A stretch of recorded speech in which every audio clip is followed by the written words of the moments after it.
শুরু করছি মিষ্টি রোদের হাতছানি গল্পের পর্ব সংখ্যা 28। লেখনীতে ইসরাত জাহান ইরিনা। আমার শ্রোতাদের উদ্দেশ্যে বলি, আপনারা যারা চ্যানেলটিকে এখনো সাবস্ক্রাইব করেননি তারা অবশ্যই চ্যানেলটিকে সাবস্ক্রাইব করুন। আর আজকের এই পুরো পর্বটি শোনার পরে অবশ্যই আমাকে কমেন্টে জানাবেন আপনাদের পর্বটি কেমন লাগলো। তো চলুন দেরি না করে গল্পের মধ্যে যাওয়া যাক। রাত তখন প্রায় 10:30। আঞ্জুমান আরার জ্বর তখন অনেকটা কমে এসেছে। সাবিহা রুম থেকে বেরিয়ে দেখলো রামিম সোফায় হেলান দিয়ে বসে ঘুমিয়ে পড়েছে। রামিমের মুখে ভেসে বেড়াচ্ছে ক্লান্তির দলেরা। সাবিহার ইচ্ছে করছে রামিমের ললাটে উষ্ণ পরশ এঁকে দিতে। হয়তো এতে তার ভালোবাসার মানুষটির ক্লান্তি খানিকটা দূর হতো। রামিমের মুখটা শুকনো লাগছে। ছেলেটা সারাদিন কিছু খায়নি নাকি? সাবিহা দ্রুত রান্নাঘরে চলে আসলো। একটা প্লেটে কিছু খাবার বেড়ে টেবিলে রাখলো। এই কাজ করতে নিজেকে কেমন বউ বউ লাগছে। রামিমের বউ। নিজের ভাবনায় নিজেই হাসলো সাবিহা। রামিমের পাশে বসে চুলে হালকা হাত বুলিয়ে দিল। রামিম হয়তো গভীর ঘুমে তলিয়ে গেছে। সাবিহা নিজের সেই অদম্য ইচ্ছে পূরণ করার উদ্যোগ নিল। রামিমের ললাটে উষ্ণ পরশ এঁকে দিল। এতে রামিম খানিকটা নড়ে চড়ে উঠল। সাবিহা ভয়ে 2 কদম পিছিয়ে যায়। ভীষণ ভয় পেয়ে গিয়েছিল। রামিম ধীরে ধীরে চোখ খুলে সাবিহাকে আতঙ্কিত হয়ে বসে থাকতে দেখে বলল, মায়ের কি অবস্থা? সাবিহা ঢোক গিলে বলল, ভালো, আন্টি ঘুমাচ্ছে। ও, টেবিলে খাবার দিয়েছি, খেয়ে নে। তুই খেয়েছিস? না। চল তুইও খেয়ে নে, তারপর তোকে বাসায় পৌঁছে দিব। লাগবে না, আমি একাই যেতে পারবো। রামিম একটু কঠিন গলায় বলল, বেশি বুঝিস না, রাত হয়ে গেছে অনেকটা, আমি দিয়ে আসবো। সাবিহা আর কিছুই বলল না, টেবিলের দিকে এগিয়ে গেল। রামিম আলতো করে নিজের ললাটে স্পর্শ করে মুচকি হাসল, তারপর টেবিলে এগিয়ে গেল। খাওয়া শেষ করে রামিম সাবিহাকে নিয়ে রিকশায় উঠে পড়ল। রাতের আঁধারে কাঙ্ক্ষিত পুরুষটির পাশে বসে সাবিহার পৃথিবীর শ্রেষ্ঠ সুখ অনুভূতি হচ্ছে। মানুষটি সারা জীবন এইভাবে পাশে থাকে, জীবনটা অনেকটাই বেশি হয়তো আনন্দপূর্ণ হতে পারত। সাবিহার বাসার সামনে রিকশা থামলে সাবিহা নেমে পড়ল। রামিমের দিকে কোমল দৃষ্টি ফেলে বলল, আন্টিকে নিয়ে চিন্তা করিস না, খুব জলদি ঠিক হয়ে যাবেন। সময় মতো মেডিসিন দিস। রামিম মাথা নেড়ে সাই দিয়ে বলল, নিজের খেয়াল রাখিস, বাই। রামিম চলে যেতেই সাবিহা বাসায় চলে আসলো। সাবিহার বাবা ঘড়িতে সময় দেখে বলল, এত লেট কেন হলো মা? সাবিহা বাবাকে ভীষণ ভালোবাসে। বাবার মুখে এই মা ডাকের প্রতি ভীষণ দুর্বল সে। বাবার এই আদুরে শব্দকে কখনোই ইগনোর করতে পারে না। খুব ছোট বয়সে তার দাদি মারা যায়, তাই মায়ের ভালোবাসা তার বাবার কপালে জোটে নেই। তাই তো সাবিহার জন্মের পর থেকেই মা বলে ডাকেন তিনি। মেয়েকে তিনি ভীষণ ভালোবাসেন। সাবিহা নিচু স্বরে বলল, বাবা সরি, লেট হয়ে গেল তো। আসলে আন্টি অনেক সিক হয়ে পড়েছিল। তুমি তো জানো আন্টি ছাড়া রামিমের কেউ নেই। ও অনেক ভীত হয়ে পড়েছিল। আচ্ছা, এখন কেমন আছেন উনি? জি বাবা, ভালো। আচ্ছা রুমে যাও মা। সাবিহা রুমে চলে গেল। সাবিহার বাবা সাবিহার এত রাত অব্দি রামিমের বাসায় থাকাটা মোটেও পছন্দ করলেন না। রামিম ছেলেটার প্রতি মেয়ের অতিরিক্ত কনসার্ন তিনি মোটেও পছন্দ করেন না। রামিম ছেলেটা নিঃসন্দেহে ভালো, কিন্তু সাবিহার যোগ্য না। তার আদরের মেয়ের জন্য তিনি কোনো রাজপুত্র খুঁজে আনবেন। তার মেয়ে থাকবে রানীর মতো। আরজু শপিং মলে এসেছে রিমির জন্য একটা গিফট কিনতে। সামনেই রিমির বার্থডে। যারার আজ শুটিং আছে, আর সাবিহা বাঁদরটা কল রিসিভ করেনি। হয়তো বিকেলে ভাত ঘুম দিচ্ছে। আর শুভ বেয়াদব গেছে ফুয়াদের সাথে আড্ডা দিতে। আসলে কোনো ক্লাব ঘরে বসে ক্যারাম খেলছে হয়তো। আরজু আসতে বললে উল্টো তার পক্ষ থেকেও রিমির জন্য একটা গিফট কিনতে বলল।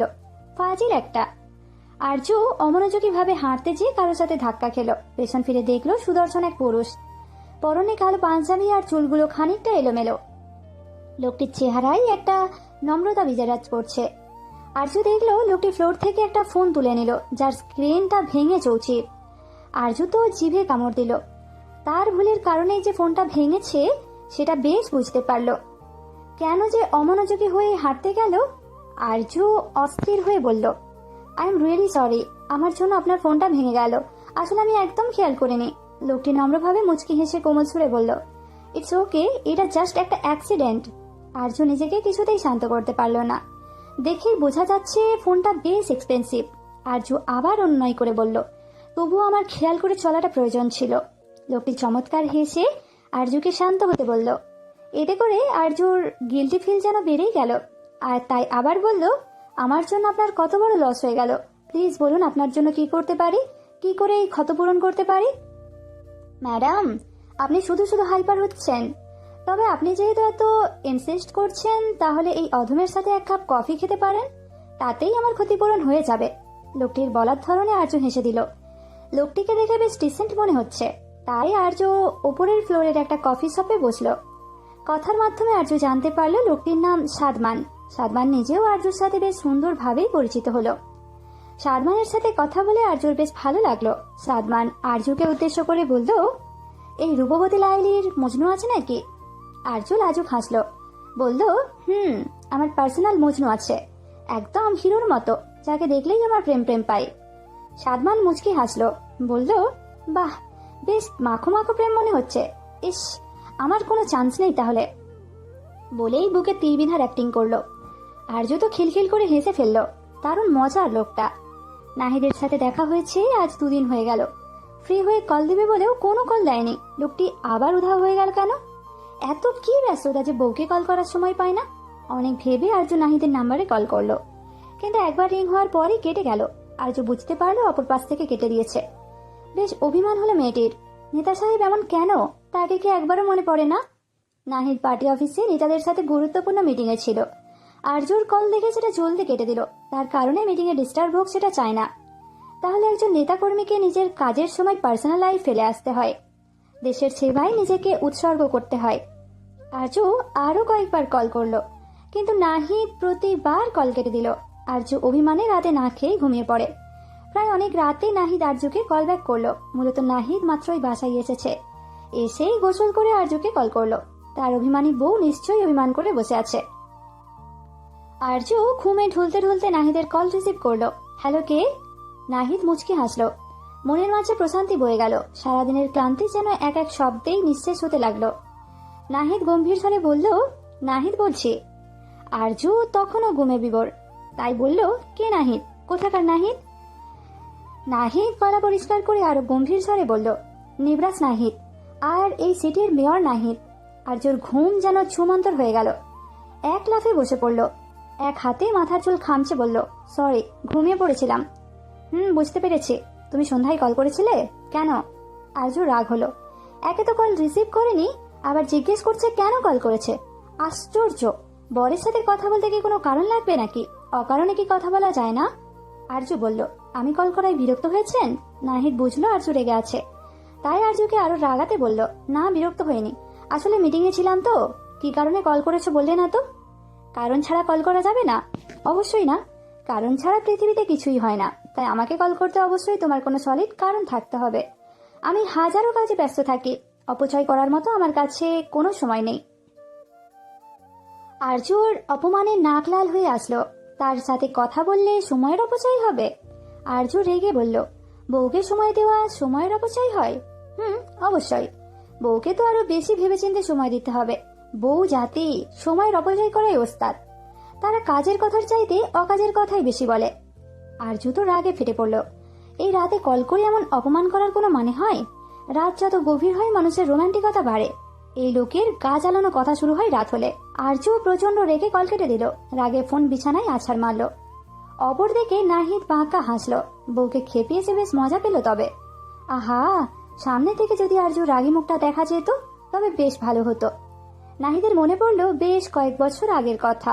একদিন একটা কাজে অন্য এলাকায় এসেছিল। কাজ শেষে রাস্তায় অনেক ভিড় দেখে সে এবং তার বন্ধুরা এগিয়ে যায়। দেখে একটা স্কুল পড়ুয়া ছেলে অন্য একটা স্কুল পড়ুয়া মেয়েকে কান ধরে উঠবোস করাচ্ছে। নাহিদের চোখ যায় পাশে দাঁড়ানো কিশোরীর দিকে। নাহিদ অবাক হয়। সেই বাসন্তী শাড়ি পরা কিশোরীটি, কিন্তু যেদিনের মেয়েটিকে আর আজকের মেয়েটিকে অনেক ভিন্ন লাগছে। সেদিনের মেয়েটিকে লেগেছিল লাস্যময় কিশোরী, আর আজ স্কুল ড্রেস পরা, মাথার উপরে একটা ছুটি করা দেখে নিতান্তই বাচ্চা মনে হচ্ছে। মেয়েটা রাগের চোখে কান ধরা ছেলেটিকে দেখে যাচ্ছে, আর পাশে ছেলেটিকে বলছে, কি সব কান ধরে উঠবোস করাচ্ছিস, এক থাপ্পড় মেরে অজ্ঞান করে ফেল। পাশের ছেলেটি বিরক্ত হয়ে বলল, আমি কি তামিল মুভির নায়ক নাকি যে থাপ্পড় মেরে অজ্ঞান করে ফেলবো? শুভ, তোকে দিয়ে কিচ্ছু হবে না, আমি দিচ্ছি। এই ফাজিল আমার নোট খাতা চুরি করে স্যারের কাছ থেকে মার খাইয়েছে। একে তো আমি বলেই সেই কিশোরী সামনের ছেলেটিকে মারতে লাগলো, কিন্তু কিশোরীর পাশের ছেলেটি পেছন থেকে চাপটে মেয়েটিকে থামালো আর তাকে থামতে বলল। সেদিন প্রথম নাহিদ জানতে পারে এই কিশোরীর নাম আর্য। নামটা নাহিদের মন মস্তিষ্কে একদম গেঁথে যায়। তার এক বন্ধু বলেছিল, বাহ, পিচ্ছি তো বেশ কিউট আছে, এখনই যে রূপের আগুন আর তেজ দেখা যাচ্ছে, বড় হলে ছেলেদের মাথা খারাপ করে ছাড়বে। পিচ্ছিকে মনে ধরেছে। নাহিদ এক দৃষ্টিতে আর্যর দিকে তাকিয়ে সেই বন্ধুর উদ্দেশ্যে কঠিন স্বরে বলল, মন থেকে ডিলিট করে ফেল, তোদের ফিউচার ভাবি হয়। মায়ের নজরে তাকাবি, দাদা জান এই পিচ্ছিকে অলরেডি নাত বউ করার প্ল্যান করছে। নাহিদের সেই বন্ধু যেন খানিকটা মনক্ষুণ্ণ হলো। আসবি হেসে বলল, দাদা জান প্ল্যান করেছে নাকি তুই? যেভাবে তাকিয়ে আছিস দোস্ত, বাচ্চা মেয়েটা ভৎস হয়ে যাবে। তুই তো দেখা যায় বাচ্চা ভাবির ওপর ভালোই স্লিপ করে গেছিস। নাহিদ বাঁকা হেসে বলল, নিজের জিনিসে এভাবেই তাকাতে হয় আসবি।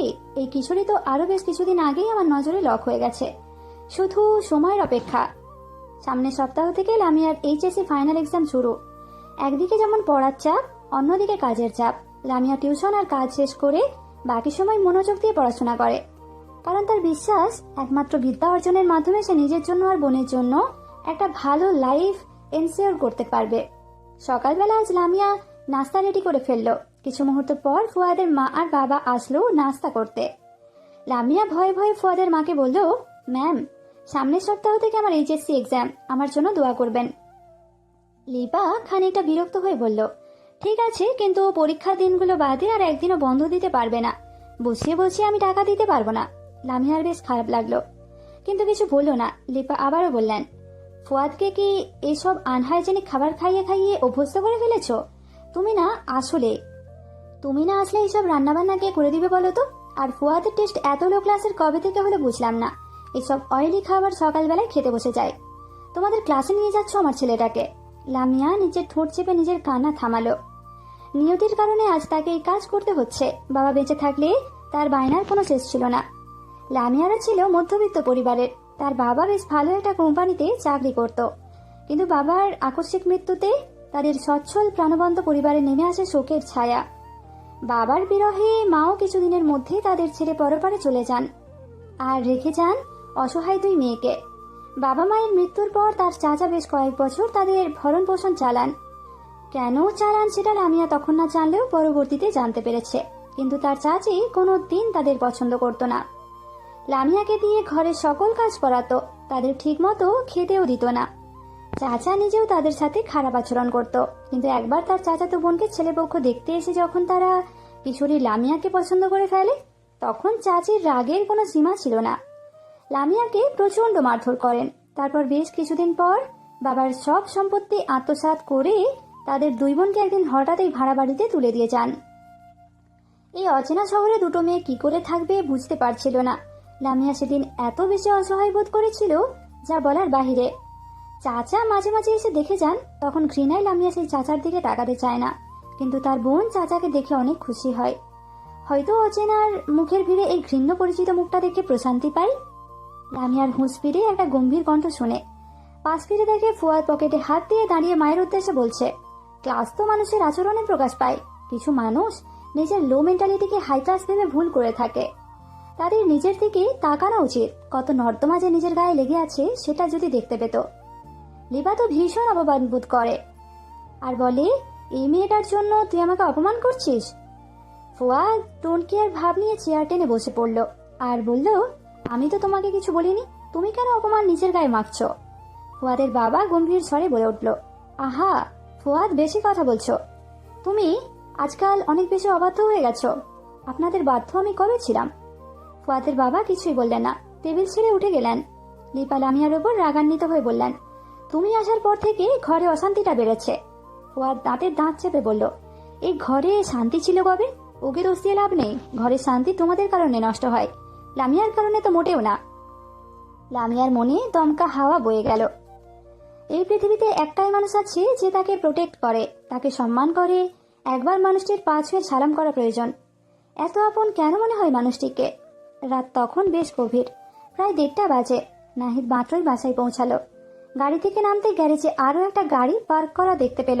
নাহিদের চোখ মুখ কঠিন হয়ে আসে। সারা দিনের ব্যস্ততার পর এই মানুষটির মুখোমুখি হতে সে একদম ইচ্ছুক না।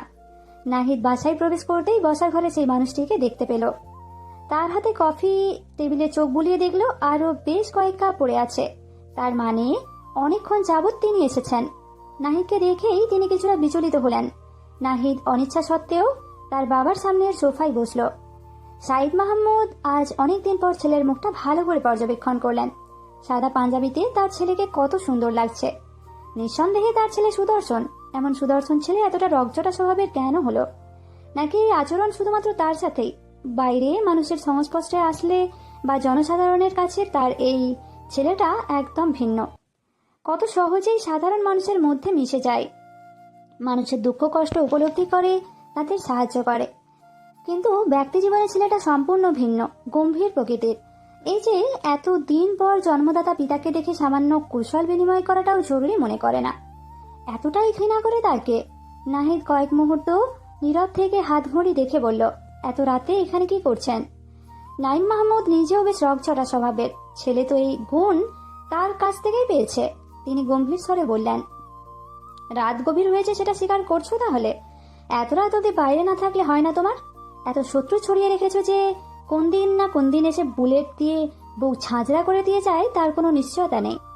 নাহিদ বিরক্তি প্রকাশ করে বলল, আমাকে নিয়ে চিন্তা করতে হবে না আপনার। কি কারণে এখানে এসেছেন সেটা বলুন। নাইম মাহমুদের ইচ্ছে করছে ছেলের গালে কষিয়ে থাপ্পড় মারতে, কিন্তু যুবক ছেলের গায়ে হাত তোলা যে যায় না। তাছাড়া তার সাথে তেমন সম্পর্কটাও ভালো না। তার এই ধরনের পদক্ষেপ সম্পর্কটার আরো বাজে অবস্থা করতে পারে। তিনি দীর্ঘশ্বাস ফেলে বললেন, একটা নিউজ আমার কানে এসেছে, সেটা কি সত্যি? নাহিদ ভাবলেশীন ভাবে বলল, কি নিউজ? তুমি নাকি বিয়ে করেছো? নাহিদ চমকে বাবার দিকে তাকালো। এই অতি গোপন খবরটিও বাবার কানে পৌঁছে গেল। নাহিদ সোফায় হেলান দিয়ে বসে বলল, আমার পেছনে স্পাই লাগানো বন্ধ করুন। তার মানে ঘটনা সত্যি? সেটা আপনার স্পাইকে জিজ্ঞাসা করুন। নাহিদের বাবা খানিকটা ক্ষিপ্ত হয়ে বললেন, তোমাকে কবে থেকেই আম্মা বিয়ের কথা বলছে, তুমি মানা করে দিয়েছো। যদি কাউকে পছন্দ করেই থাকো তবে আগে বললে না কেন? এভাবে গোপনে বিয়ে করার মানেটা কি? নিজের ছেলের বিয়ের খবর আমার অন্যের মাধ্যমে জানতে হয়? নাহিদ চোখ মুখ শক্ত করে বলল, আমার ব্যক্তিগত জীবনের ব্যাপারে কারো হস্তক্ষেপ আমি পছন্দ করি না। নাইম মাহমুদ রেগে বললেন, চরম বেয়াদব তুমি। তোমার মতো একটা বেয়াদবকে বিয়ে করে কোন মেয়ে তার জীবন নষ্ট করেছে? নাহিদ রাগে কিছু বলল না, মুখ অন্যদিকে ঘুরিয়ে রাগ সংবরণ করার চেষ্টা করলো। নাহিদের বাবা আবারও বললেন, মেয়েটা কে? কোথায় থাকে সে? তাকে আমাদের সামনে নিয়ে আসছো না কেন? এত প্রশ্নে নাহিদ বেশ বিরক্ত, তাই শক্ত গলায় বলল, সময় আসলে নিয়ে আসবো। তাছাড়া আমার বউকে জনে জনে দেখিয়ে বেড়ানোর কোনো ইচ্ছা নেই আমার। সে একান্ত আমার ব্যক্তিগত সম্পদ। সাইদ মাহমুদ বেশ বিচক্ষণ বুদ্ধিমত্তা সম্পন্ন মানুষ, তাই কপাল কুঁচকে বললেন, মেয়েটার নিরাপত্তা নিয়ে উদ্বিগ্ন হচ্ছ নাকি আরো কোনো কারণ আছে? মেয়েটার নিরাপত্তা নিয়ে ভেবো না, তাকে নিয়ে বাসায় ফিরে আসো। তার নিরাপত্তার দায়িত্ব সম্পূর্ণ আমার। আমার বউকে আমি নিজেই প্রোটেক্ট করতে পারবো, আপনার ভাবতে হবে না। আমার ক্ষমতা সম্পর্কে নিশ্চয়ই ধারণা আছে আপনার। নাইম মাহমুদ ক্ষিপ্ত গলায় বললেন, তোমার এই ক্ষমতার জন্যই আজ নিরাপত্তাহীনতায় ভুগছো নিজে। নাহিদ দাঁতে দাঁত চেপে বসে রইল। নাইম মাহমুদ কিছুটা শান্ত হয়ে বললেন, মেয়েটার বাসার অ্যাড্রেস দাও, তার বাবা মার সাথে কথা বলবো। নাহিদ রেগে বলল, আপনার স্পাইকে বলুন খুঁজে বের করতে। কয়েক মুহূর্ত নীরব থেকে নাহিদ আবার কঠিন গলায় বলল, আমার ব্যাপারে আপনি নাক গলানো বন্ধ করুন। আপনার কোনো কনসার্ন আমার প্রয়োজন নেই। বলেই নাহিদ ওপরে চলে গেল। নাইম মাহমুদ নাহিদের যাবার দিকে তাকিয়ে ভাবলেন, এইভাবে হুট করে বিয়ে করার কারণ কি? আর করলেও সেটা গোপন কেন করছে? শুধুমাত্র মেয়েটার নিরাপত্তার জন্য নিশ্চয়ই না, অন্য কোনো কারণ অবশ্যই আছে। মেয়েটা কে সেটা জানতে হবে।